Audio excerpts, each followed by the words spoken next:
caráter assim, para problematizar mesmo o papel desse tipo de campanha, o papel da sociedade civil e da ação junto aos agentes que montam as políticas públicas, que não são os governos, não são principalmente os governos. Lembrar da época do Feldman, né, que promoveu o rodízio em São Paulo. Depois disso ele nunca mais se elegeu em nenhum cargo eletivo. Então o impacto de ações, assim, é muito importante ter claro que o peso das decisões políticas muitas vezes tem consequências muito graves, né? Porque e por isso que é tão difícil que executivo e legislativo adotem ações que vão depois ter um impacto. A outra coisa que eu queria comentar é que eu fico super confusa cada vez mais em relação a essa questão das emissões, de como é que fizeram na Europa, o diesel, parará, depois do que a Volkswagen fez com a medição das emissões que os Estados Unidos é que fez o processo, né, daqueles que mentiu. Então, mentiu, e há depoimentos inúmeros em revistas científicas de indícios de que as outras montadoras de carro europeias também usavam a mesma manipulação. Então, assim, diminuíram as emissões na Alemanha, não sei o que lá. Para mim fica assim O que é fake news fabricada pela ciência, o que é fake news fabricada em casa mesmo, ali, entendeu? Então, isso é muito, para mim, importante de considerar nessas campanhas, né?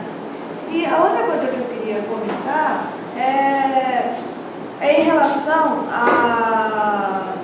Eu considero realmente a questão da saúde um argumento muito importante, né, em relação a sensibilizar a população. E essas contas que se faz em relação a expectativa de vida, mortes, mas é uma pergunta, então, que eu faço para você. Eu fico bastante preocupada em relação à questão do que se pensa, como a gente pensa o futuro em relação ao planejamento da cidade e as políticas de transporte, de coisas, de mercadoria, que é o raio do caminhão, e o transporte das pessoas. Porque o ônibus, ele pode até ser elétrico, se ele for ruim, andando num pavimento tão ruim como o de Campinas, quem puder, foge dele, né? E Campinas, o município de Campinas e diversos municípios aqui da região construíram uma política assim, né? Fuja do ônibus, como é que chama? Se individe, mas compra um carro, né? Anda de Uber, faz qualquer negócio. Então, a gente precisaria, eu deixo esse desafio para vocês que são da área técnica, porque esse busão não dá, entendeu? Então, ou é o metrô, ou é VLT, ou eu não sei se o BRT tem características de redução de emissão, que tanto se fala, mas eu, como planejadora urbana e arquiteta... Patinete para todo mundo lá. Está aqui o nosso colega aqui que veio falar da bicicleta. Agora, eu já passei dessa fase. Eu, como uma pessoa de mais de 60 anos, em breve serei maioria da população. Então, não vai dar certo. Então, tem que ser... eu acho que são soluções diversas, mas para todos, né? E distância, quem mora na região sudeste de Campinas, ou quem mora em Hortolândia e vem trabalhar aqui no Carrefour, não vai pegar uma bicicleta e andar 40 km, gente. Só se for elétrica, quem sabe? É isso que eu deixo esse desafio. A gente tem agora Camilo, João Pedro e Evandro. que eu ia jogar um pouco nesse caminho para pensar como que as políticas são pautadas. E é um desafio, vocês têm uma solução, mas é impressionante como o tempo todo a mudança de um combustível, de um motor, quem pauta é a indústria concorrente e a sociedade civil, tem muita dificuldade de entender. Então, qual é o melhor pelo ponto de vista de saúde, meio ambiente, e não a indústria elétrica que é pautar esse debate porque ela quer ganhar mais com isso, então ela também vai fazer esse discurso. Então me parece que as universidades e a sociedade civil têm essa necessidade de se integrar também, até respondendo um pouco o que é possível ser feito, né? Acho que a União está nesse espaço de trazer cada vez mais evidências sobre os argumentos que a gente quer comprovar, porque muitas vezes a gente se alia a uma das indústrias porque ela vai ganhar alguma coisa com ele, e é muito complicado, né? Porque, no final das contas, é isso, é fake news, é resultado científico, né? Acho que está atento a isso, pensando no papel da economia São Paulo, né? Pensando no papel da sociedade civil e das universidades.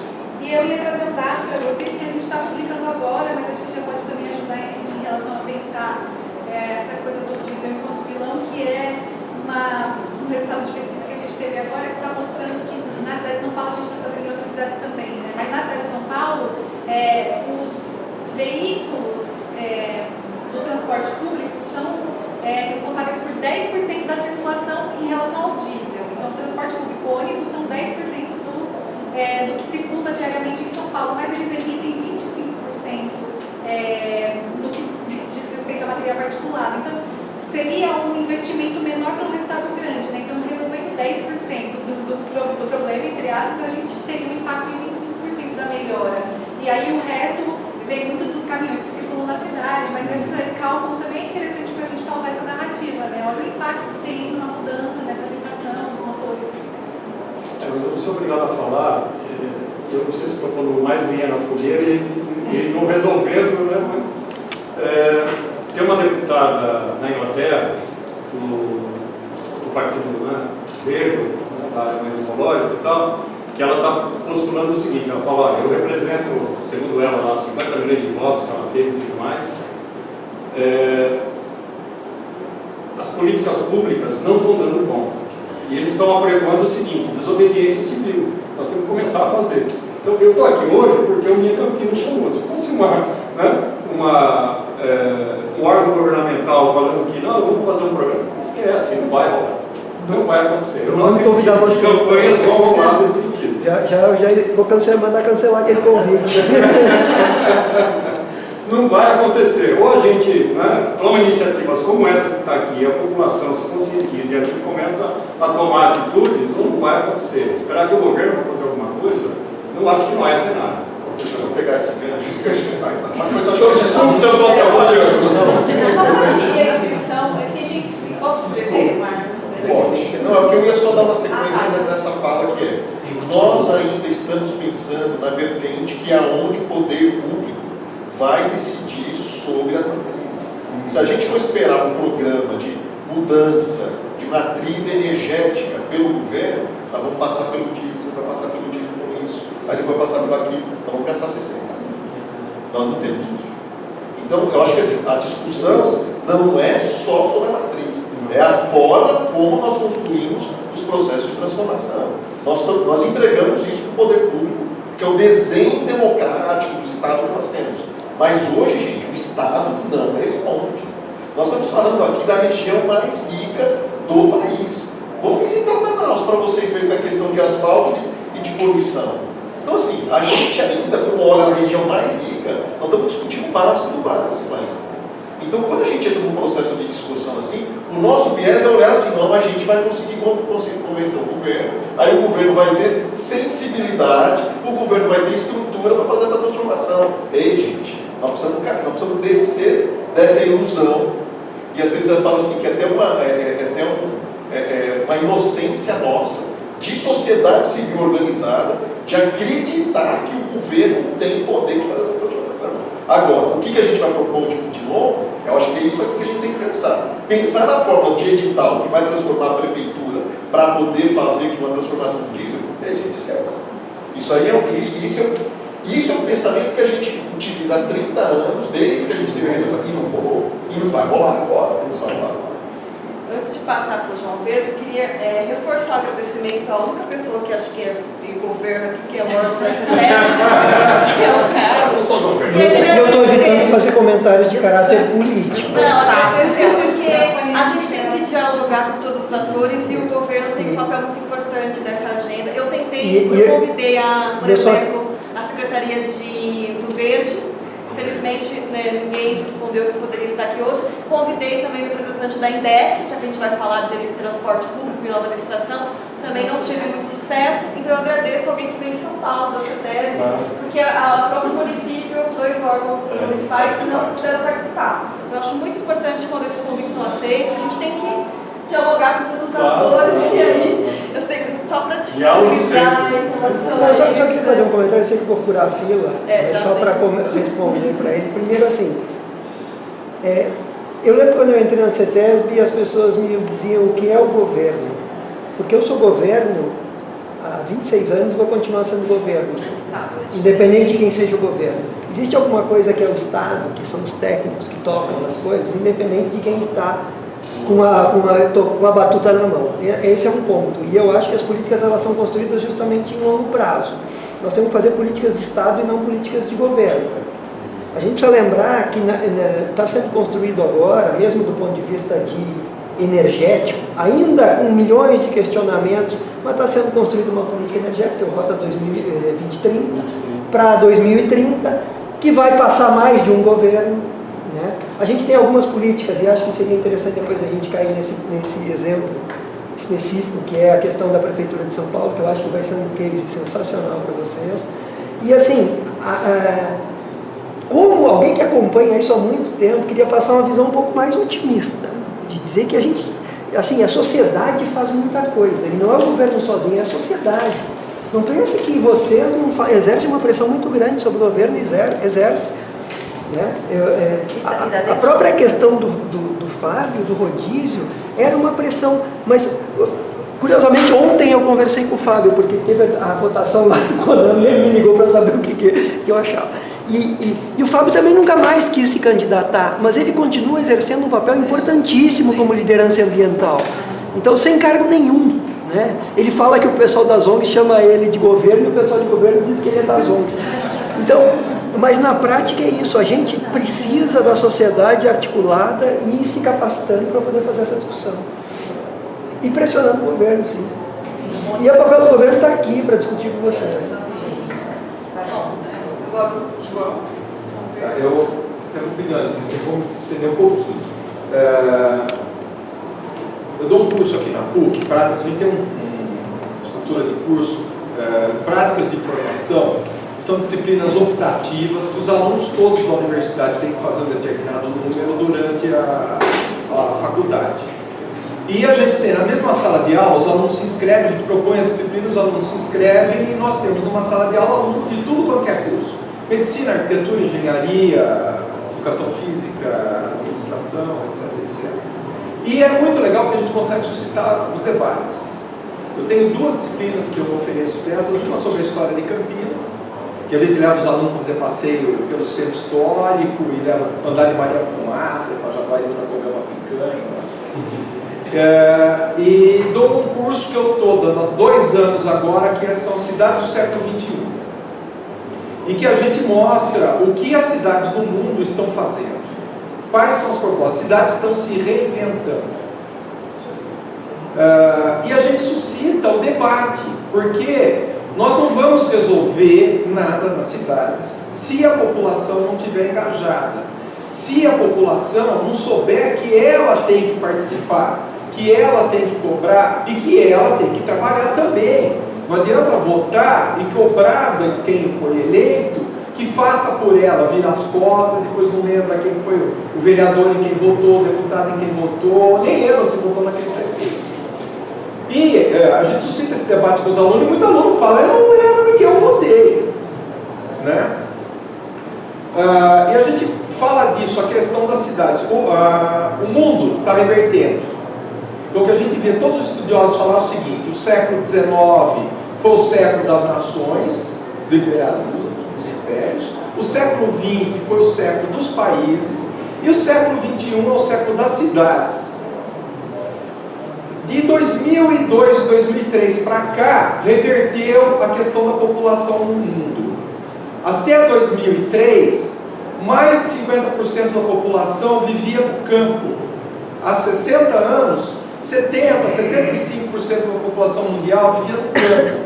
Depois de 2003 para cá, a maioria vive nas cidades. Hoje o Brasil já está com mais de 85% da população vivendo nas cidades. A Europa está em torno de 75%.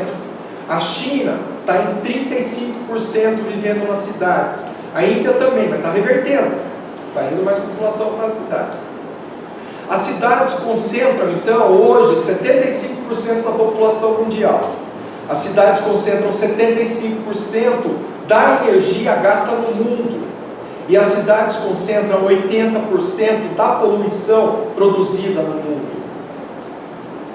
Então, se a gente quer resolver o problema da poluição, do climática no mundo, nós temos que resolver os problemas das cidades. Se a gente não resolver o problema da cidade, nós não vamos resolver. E o que a gente tem visto é o seguinte: todas as cidades que estão se reinventando, nós temos inúmeros exemplos no mundo.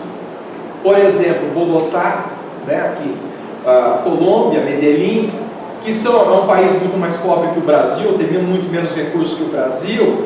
Bogotá, em cima de 3 ou 4 governos, 3 ou 4 prefeitos, com até reeleição, e um pacto social que foi feito com a sociedade, que os prefeitos percorreram todos os bairros da cidade, fomentando a discussão com as pessoas, como Curitiba fez na década de 70, também, com o plano diretor lá e a formação do IPUC.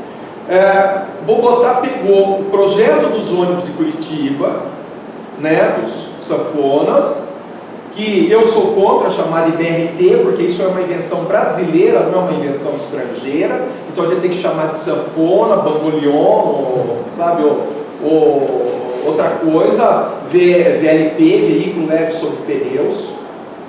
E Bogotá, hoje, 75% da população de Bogotá, ela transita de transporte público ou por meios individuais, a pé ou de bicicleta. Todo o percurso do Transmilênio, que é o transporte de Bogotá, que capta as pessoas nos bairros, leva para as áreas centrais, distribui, e tem os terminais de ônibus nos bairros. Os terminais são todos conectados com toda a infraestrutura dos bairros por ciclovias.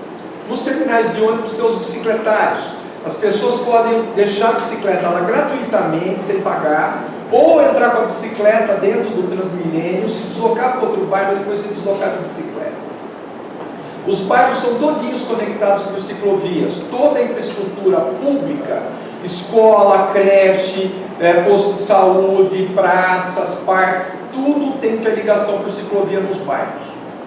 E as crianças nas escolas, o material escolar, elas recebem o uniforme, a caneta, o lápis, a borracha, o livro, o caderno e a bicicleta. A bicicleta faz parte do material escolar.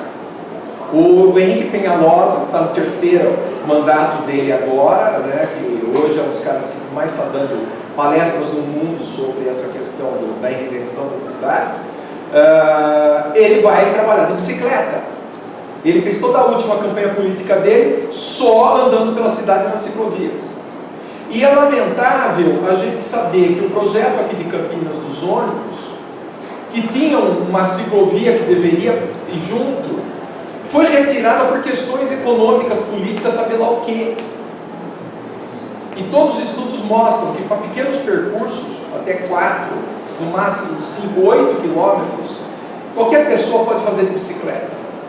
E é muito mais barato, às vezes, comprar uma bicicleta, do que comprar uma motocicleta, do que comprar um carro, etc. A pessoa vai ter muito mais qualidade de vida. Então, eu até me ponho à disposição do Minha Campinas, se a gente quiser também uma palestra sobre essa questão das cidades. São vários exemplos. Barcelona, Portland nos Estados Unidos, que hoje é a cidade mais sustentável dos Estados Unidos, que se reestruturou toda, uma cidade nos anos 70 que tinha altíssimos índices de poluição. E hoje é a cidade menos poluída e mais verde que tem nos Estados Unidos. E a gente fala Estados Unidos, o pessoal fala, bom, mas Estados Unidos existe uma cidade assim? Existe. E eles estão se reinventando. Então eu acho que precisa disso. Tá? Desculpa, eu tinha mais coisa para falar, mas eu... Vai ter outras Só falar uma coisa, o ônibus polui, mas se você tirar 60 pessoas de 60 carros e puser 60 pessoas dentro do ônibus, você vai poluir muito menos que aquelas pessoas andarem nos 60 carros. Obrigada. Agora acho que é o Evandro Paulo. Aí a gente parte para as concessões. Eu vou tentar, se vocês puderem falar na faixa de 3, 4 minutos, só para a gente poder ter tempo, tem mais 4. Sim, os blocos aí. Vou concentrar aqui. A questão do diesel, eu gostaria que, se tiver uma resposta interessante, se fosse feita uma central termoelétrica, ou que fosse usado diesel numa central, teria um aproveitamento melhor, menos poluente, e alimentando ônibus elétricos, fora as outras soluções que já se pode ter, né? Mas você consumir o diesel numa usina concentrada, tem diferença em relação a ter os ônibus circulando, que seriam elétricos na cidade. Para quem é mais antigo de Campinas, o que aconteceu com o projeto do trem? Eu lembro que houve divulgação, houve teste de circulação, um trem interno aqui de Campinas, ocupando um leito ferroviário que já existia, e que hoje eles vão engenhosamente ocupando com vias rodoviárias, bloqueando certos trechos de um leito ferroviário que já existia. Ainda a questão dos ônibus, eu lembro de São Paulo, tem um corredor metropolitano do ABC até Jabaquara, Diadema, que ele foi eletrificado até uma certa parte e até hoje, mais de 20 anos depois, não concluíram a eletrificação de uma linha de trólebus que já existia e eles não expandiram. Botaram diesel de novo. E para não ser tão pessimista com relação a Trump e Bolsonaro, eles têm um efeito colateral interessante. Vejam as deputadas eleitas nos Estados Unidos, o número de mulheres eleitas, uma deputada indígena eleita no Congresso, primeira no Congresso brasileiro. Então, a mobilização social ela vem da campanha tentando evitar isso e ela continua depois.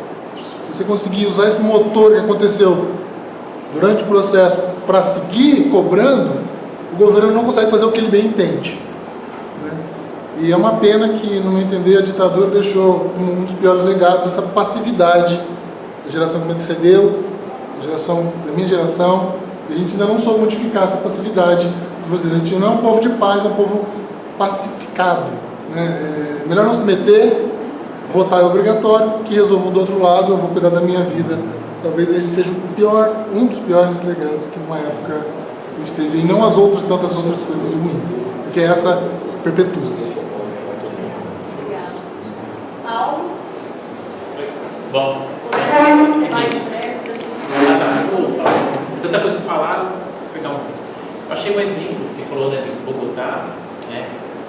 Ele pegou a ideia do arquiteto que foi Curitiba como seu primeiro. E você vê também não só os BRT estão com Bogotá, você vê em Belo Horizonte, nós chamamos de sistema móvel, tem ciclovia beirando, está vendo também. E também tanto na Baixada Santista, que plantaram o VLT, que liga São Vicente, que quer expandir ainda, também tem ciclovia. E uma coisa interessante que eu estava pensando, eu sou um grande, assim, não vou tentar de Motais não, assim, Motais, BRT assim, é um transporte que foi criado já eu entendo, só que eu pessoalmente sou um crítico também, né? Eu sou um defensor de VLT transmitrir. Eu sei que tem aquela questão técnica, se custa caro, mas esse negócio de ser caro ou barato, o que aconteceu no país nos últimos 30 anos para cá? Uma mentalidade, todos os políticos acabam aceitando a população. Vai custar caro, então não vou implantar mais. Vamos porque o outro que falou, é barato, acabou. Aí por causa desse negócio que custa barato, a vida do que é barato não fica bom a longo prazo. Fica ruim depois com o tempo. Por exemplo, a Laura que falou do BRT. Eu fiquei sabendo, eu perguntei quando era do conselho, não contou mais, né? Que perguntei se vai para o ônibus elétrico no BRT, que deveria. Você quer falar que não vai ter, e talvez algum teste.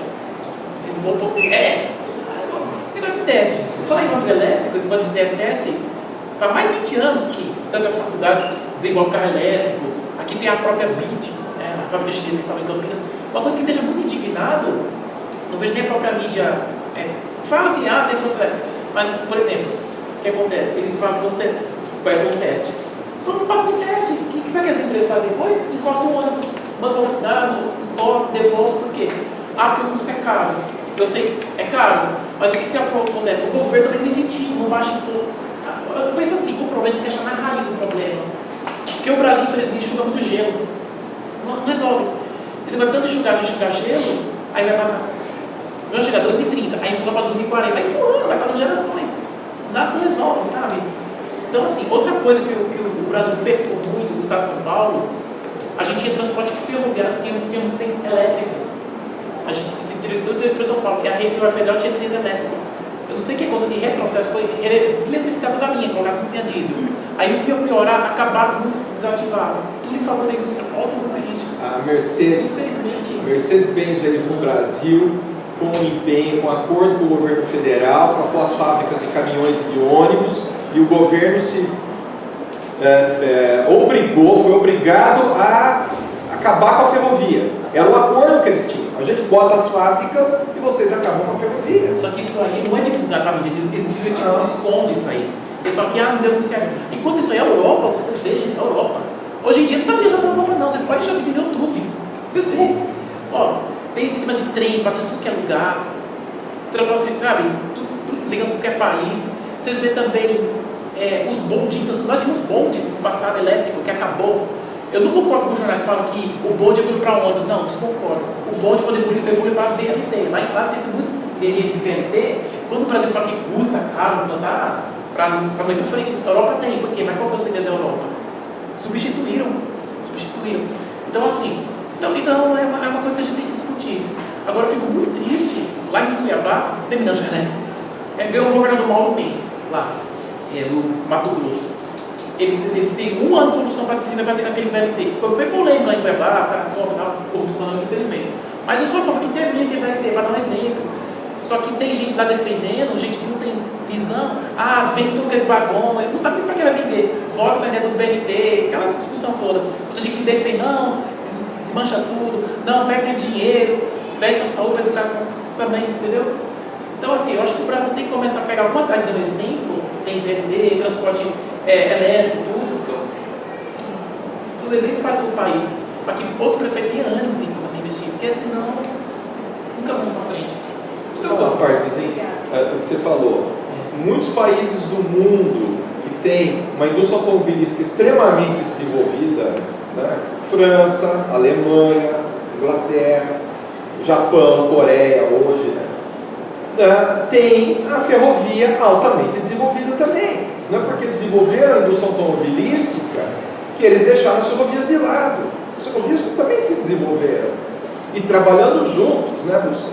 Os trens transportando carros também. Eu queria só, para a gente voltar mais o debate é longo, né? Eu sou uma defensora da bicicleta, o Hélio também está aqui. Eu acho que é essa diversidade para a gente criar modais mais sustentáveis na cidade. Mas voltando um pouco para o que é possível hoje, né? Fico pensando que a gente está aqui nesse cenário atual, né? Que a gente tem pouco, mas a gente quer fazer alguma coisa. E aí, para a gente poder avançar, eu queria perguntar para vocês, e queria também fazer um comentário bem rápido, que é o que a Camila trouxe, que o quanto a gente tem que ficar atento, que essas demandas nem sempre são pensadas na política pública, que é melhor para as cidades, ou porque as pessoas acreditam, mas sim por um pré-contrato já estabelecido com uma determinada empresa X ou Y. Que é o que já tem acontecido na cidade. A gente tem um contrato atual da prefeitura, com o CPFL, Energia, com a empresa BID, para implantar ônibus elétricos. Atualmente a gente tem 13, tem uma meta de chegar aos anos 50. Eu não estou nem dizendo se isso é bom ou ruim, estou dizendo, a gente tem já a gente já está sendo pautado por uma empresa que vai dizer, olha, vai ser ônibus elétrico, vai ser os meus e vão ser X ônibus. E esse é o modelo de mobilidade mais sustentável que a gente tem para a cidade hoje. Não estou nem falando se isso é bom ou isso, estou dizendo que é um ponto para a gente não cair nessa lógica de novo, que será que isso é o que a cidade tem que aceitar agora? Na licitação, então, eles querem que uma área branca no centro, para orientar que no centro tem mas já tem esse contrato estabelecido com a empresa, que inclusive tem um polo aqui na cidade, né? Está aqui em Campinas. E aí a minha pergunta agora para vocês, acho que vai nesse sentido. Sustentabilidade como política pública é viável? Eu queria saber um pouquinho sobre como está essa questão da implementação da política pública voltada para o transporte. legislações municipais, federais. Vocês já falaram um pouco sobre isso, mas assim, o que a gente tem de mais concreto agora, pensando até um pouquinho se a gente pudesse voltar mais para as municipais, que é o que a gente vai tentar mais agir, né, para a cidade, dados da Campinas região, de infraestrutura, da questão da mobilidade urbana, para a gente poder ter mais embasamento. E aí, já aproveitando para a segunda coisa, eu vou juntar meio aqui, que é possível a gente visualizar, dentro das nossas condições, né, atuais, para amenizar esses efeitos no transporte público, né? Vislumbrando aí as possibilidades nos próximos anos. Acho que, sei lá, realmente o contrato tem 30 anos. Então, assim, o que é possível em 3 décadas de critérios de amenizar esses impactos das emissões desses gases, desses combustíveis poluentes na cidade de Campinas? O que tem por aí? O que a gente pode falar para a gente poder se embasar e que é viável, né? É possível. E eu não sei quem gostaria de começar, e aí depois eu falo para quem quiser completar. Posso começar também. Fala um monte de bobagem, quem fala muita bobagem. Assim, a gente está trabalhando, né, aqui na PUC, né, então eu vou desconstruir um pouco aquilo que eu falei. Né? A gente tem uma parceria com a Prefeitura de Campinas, a gente procura dar subsídio para a Prefeitura, já debati com a Silvia, conheço o pessoal, o secretário do meio ambiente aqui de Campinas, né? Ele é uma pessoa da área acadêmica também muito interessado nessas questões, né? E é uma pena que eles não estejam aí também, né?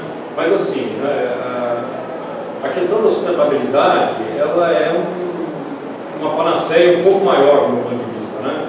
Eu costumo dizer o seguinte: nós temos 2 tipos de sustentabilidade, né? Nós temos sustentabilidade fraca e sustentabilidade forte. O que é sustentabilidade fraca? É tudo que a gente chama de sustentabilidade. O que é sustentabilidade forte? É quando a gente define uma escala de utilização dos recursos naturais. Como ninguém define a escala de utilização dos recursos naturais, ninguém faz sustentabilidade forte. E tudo o resto que a gente chama de sustentabilidade é sustentabilidade, mas é fraco. Então, assim, o mundo precisaria definir, né? Quanto que nós podemos ter de carros elétricos, quanto que nós temos disponível de recursos minerais para fazer bateria de carro elétrico, né? O Elon Musk fala em 500 mil carros por ano, que é nada perto do que o mundo tem de carro hoje, né? Então, assim, por isso que eu concordo com vocês, nós temos que pensar, quando fala de sustentabilidade, uma série de estratégias, né? Nós temos que abrir o leque, né? Quando eu falo aqui que não dá tempo, né? Que os órgãos públicos não vão resolver, eu concordo com o colega aqui, né? Não quero dizer que os órgãos públicos fiquem parados, pelo amor de Deus, continuem, né? O que eu quero é acelerar, ou que a gente precisa acelerar esse processo, né? Então, esse debate, né, que o professor Verde está chamando também aí, né, das tecnologias, né, ou de como pensar as cidades, né, é fundamental, né? E nós temos muitas atividades que estão sendo feitas ao redor do mundo, né, que estão quebrando vários paradigmas. Então, tem uma empresa que tem um valor na bolsa de 2 bilhões de dólares, que ela me pega 300 milhões de investimento em patinete e joga na cidade assim, né? Ele joga em várias cidades dos Estados Unidos, em várias cidades da Europa, né? O camarada vai lá, coloca uma moedinha e sai andando de patinete. Alguns estão pegando esse patinete e jogando no oceano, alguns estão pegando e colocando em lixeira, não é? Mas é uma quebra de paradigma. O Uber está falando em trazer bicicleta elétrica para São Paulo, não é? Então nós temos que começar a discutir essas tecnologias, né? Se elas vão ser disruptivas, se elas vão ser feitas pelas vias que a gente conhece, tradicionais, né? Ou se a sociedade vai conseguir pressionar para mudar alguns hábitos, né? Essa é a questão. Eu fico incomodadíssimo, né? E aqui não vai uma crítica a ninguém, é uma questão coletiva da cidade, né? De ver uma pessoa dentro de um SUV, andando pela cidade. Então me parece um contrassenso, não é? Você tem um carro enorme que gasta, né, que come bastante, e uma pessoa lá dentro. E a maioria dos nossos carros também, né? Se for a diesel, é pior ainda, né? Não é? Se for a diesel, pior ainda. Se for a diesel, pior ainda, não é? E, enfim, então eu acho que tem várias questões aí envolvidas, nós ficaremos aqui falando horas e horas, dias e dias, né? Não quero ficar me estendendo, nem polemizando mais, mas são questões muito urgentes e prementes, né? Por isso que eu estou fazendo essa minha fala de que nós não temos tempo, né? Para tentar criar alternativas. Algumas eu acho que vão ser disruptivas mesmo, né? Algumas empresas que sabem ganhar dinheiro vão acabar entrando nesse mercado e vão ganhar dinheiro com isso, né? Eu sou do meio acadêmico, não sei ganhar dinheiro com isso, a gente está aqui, não sabe ganhar dinheiro com isso, né? Senão não estava aqui, né? E outras, talvez os governos façam, as prefeituras com um viés, com uma visão um pouco melhor façam, né? Mas nós precisamos de tudo isso junto, de várias alternativas para resolver esse problema. Eu fiquei sabendo recentemente que essa empresa aí que jogou esses patinetes aí no mundo está querendo jogar em São Paulo também, está vindo para cá. Então são coisas que vão movimentando. Eu concordo plenamente com o que vocês falaram. Nós abandonamos o trem, é um absurdo fazer transporte de carga com caminhão, né? Então, assim, o Brasil fez uma opção energética totalmente equivocada pelo tamanho continental que ele tem. É impossível não ter uma malha ferroviária decente nesse país, né? Mas são coisas que a gente bate já há muitos anos e a gente não vê avançar. E quando avança muitas vezes de uma forma que a gente não gostaria, uma forma equivocada num tempo que a gente não tem. Eu acredito que do ponto de vista de sociedade civil, a gente tem um desafio que é criar narrativas que estejam de acordo com as visões as percepções de mundo que a gente acredita que são mais humanas, assim.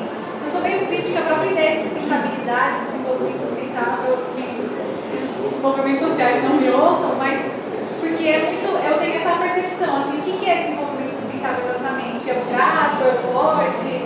Mas mais importante do que pensar isso é pensar que a gente tem percepções sobre o que a gente acredita que são cidades mais humanas e a gente tem dificuldade de pautar essas narrativas, mas é uma questão discursiva. Então, dizer que uma bicicleta, colocar uma ciclovia é uma coisa legal ou ruim para a cidade, é um discurso sobre esse movimento, né? Então, o New York Times falou, o Haddad seria visionário em outro país. Então, não é a ciclovia sozinha, mas é um pensamento progressista de cidade. E eu acho que a sociedade civil, a capacidade que a gente tem é de talvez fomentar uma mudança cultural. A Ju acabou de falar, é uma cultura do brasileiro de querer um carro. Então, a gente pode ter o melhor transporte, o menos poluente. Se a gente não muda essas estruturas, a pessoa, quando ela tiver dinheiro, ela vai comprar um carro. Mas como que a gente coloca outro status na bicicleta, na caminhada? Então, são mudanças que elas estão em todos os âmbitos, né? E acho que as organizações sociais, elas têm capacidade de criar sentidos discursivos para esses propósitos, para essas propostas de cidade que a gente acha que são mais humanas e trazer isso, né? Então, fazer campanha, pensar em como que a gente consegue se juntar à mídia, como que a gente pensa em, sei lá, YouTube, seriado de televisão, porque são essas as mídias que dialogam com a juventude, que falam com essas gerações que podem pensar a vida delas com a cidade de formas diferentes, né? Porque a dificuldade que a gente tem de criar embates com o governo, com o setor industrial é muito forte. A gente tem que continuar fazendo isso também, mas se a gente está conseguindo dialogar com parcelas da população que estão tão apartadas desses fenômenos, né? Como que a gente faz com que um jovem de São Paulo sinta prazer em querer pegar um metrô e não um carro? Às vezes é até melhor mesmo, porque ele fica no trânsito, etc. Então, começar a criar novos sentidos mesmo, né? Como que ele acha, sei lá, por que o cicloativismo cresceu? Porque é prazeroso, porque ele se identifica, porque ele começa a se entender como um ser político. Então, muito dessas mudanças na cidade, acho que estão nessa mudança do cidadão com a relação com a noção de país que eles têm, né? Eles todos nós. Eu queria fazer um comentário, de novo, tentar ser um pouquinho mais técnico. Eu acho que seria extremamente importante, e acho que esse é o principal recado assim, que eu gostaria que vocês pensassem dessa questão aqui. É fundamental que a discussão seja a discussão municipal. As regulações, o governo federal, basicamente, o que ele faz é regulação, na parte de poluição ambiental. Basicamente, o que ele faz é regulação. As ações, de fato, são tomadas no município. A prefeitura é no município, mas é interessante pelo seguinte, e acho que aí permeia a questão das mudanças climáticas, da poluição urbana, da qualidade de vida e da mobilidade, que são questões chaves para você resolver o problema de qualidade de vida e de poluição do ar, que é um dos aspectos de qualidade de vida que você tem dentro do ambiente urbano. E aí vou dar o exemplo da Lei de Mudanças Climáticas da Prefeitura de São Paulo. E aí cai naquela questão que você falou do acordo que foi feito com a empresa BID. O que acontece hoje? O que a gente precisa construir, acho que é o papel das ONGs, é construir, cobrar dos políticos, e obviamente com uma pressão de sociedade, que se construa políticas públicas. Políticas públicas significa você fazer, e acho que o exemplo da cidade de São Paulo ele é fundamental, porque é uma cidade que tem muitas ONGs, que houve uma pressão muito grande, que houve um debate muito grande na Câmara de Vereadores para a criação dessa lei. Ela é uma lei que o foco é mudanças climáticas. Mas se você for olhar essa última lei, porque ela acabou não atendendo as metas, mas a última lei, que foi essa de 2018, 16.802, você vai ver lá, você tem metas, a cidade de São Paulo tem metas para transporte urbano e coleta de lixo, de 50% de redução de CO2 em 10 anos e 100% de redução de CO2 em 20 anos. Junto com isso, ela tem metas de redução de 50% do material particulado da frota de ônibus. Então eles juntaram, ainda que seja uma política de mudanças climáticas, eles aproveitaram o gancho, colocaram material particulado de tal forma que eles atendem o problema de mudança climática, com base numa lei do clima, e atendem também o problema de poluição urbana, que ataca a saúde das pessoas. Então, quando você cria isso, e eu sei porque eu participei de uma audiência pública lá, chamado ainda na época do Haddad, o Tato era o secretário de transporte, e tinha um lobby gigantesco de empresas de transporte elétrico que queria vender ônibus, do cara de gás, estava o pessoal do Greenpeace. Como que você constrói uma política pública e não cai nessa armadilha? Você diz, olha, eu preciso reduzir poluição, eu não digo a tecnologia. A tecnologia não está na lei. Se vai ser o BID com um ônibus elétrico, ou se vai ser uma empresa de gás, não importa, você tem que dizer, você só pode emitir isso.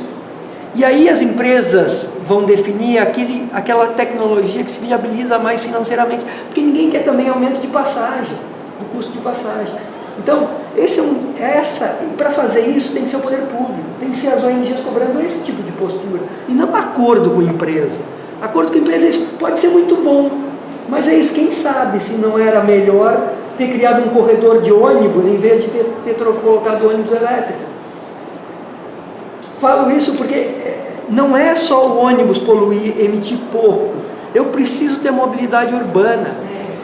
Quando veio, uma vez nós fizemos um evento, só para concluir, desculpa Cláudia, nós fizemos um evento para discutir a inspeção veicular na Grande São Paulo, chamamos um especialista da Alemanha, o evento era em São Caetano, o evento chamava Construindo a Inspeção Veicular.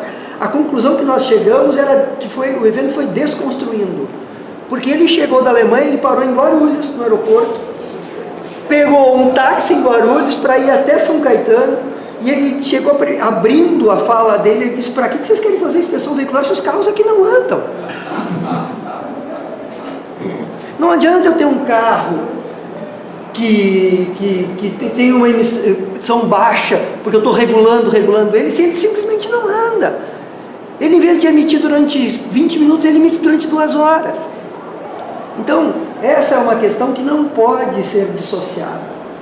E acho que é fundamental que vocês se debrucem em cima de 2 pontos: mobilidade urbana e políticas públicas, leis que criem exigências de redução de emissão, leis que estabeleçam políticas de mobilidade, por exemplo, de investimentos em ciclovia.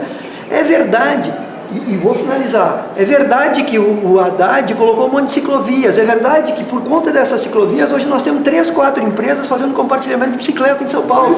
Se não existia, mas ele não se reelegeu. Então nós precisamos, mas ele não se reelegeu. Por quê? Porque todo mundo que está nessa sala, eu falo isso quase todo evento que eu vou, ligado às ONGs, todo mundo que está nessa sala defende a ciclovia. Todo mundo que está nessa sala defende combustível alternativo. Não está aqui quem vota contra. Se nós não levarmos essa discussão para outros fóruns, nós vamos ficar a vida inteira, como a gente fica fazendo em roda de Twitter e de Facebook. A gente fica numa bolha, todo mundo levantando a bola para o outro cortar. E na verdade tem um outro lado que não está participando da discussão, que não está criando essa massa crítica do que é melhor para a sociedade. Ela não percebe que ela está morrendo pela poluição. Porque ela sai às 5 da manhã e volta às 10 horas da noite para casa. Ela não tem tempo para discutir isso. Então, acho ótimo, mas eu faço aqui o meu puxão de orelha das ONGs, porque eu participei de um evento em Pinheiros, num lugar super chique ali em Pinheiros, mês passado, não sei se vocês estavam. O Leif Saldiva fez a apresentação e tal, e eu olhei para aquilo ali, era comida vegana, um almoço super bom, um puta auditório, mas você não são capazes de chamar uma escola pública para ir lá assistir o evento. Então, assim, eu acho sensacional, mas se a gente quer mudar a sociedade, a gente precisa trazer a sociedade, os seus diversos, a sua pluralidade para discutir. Esse é sempre um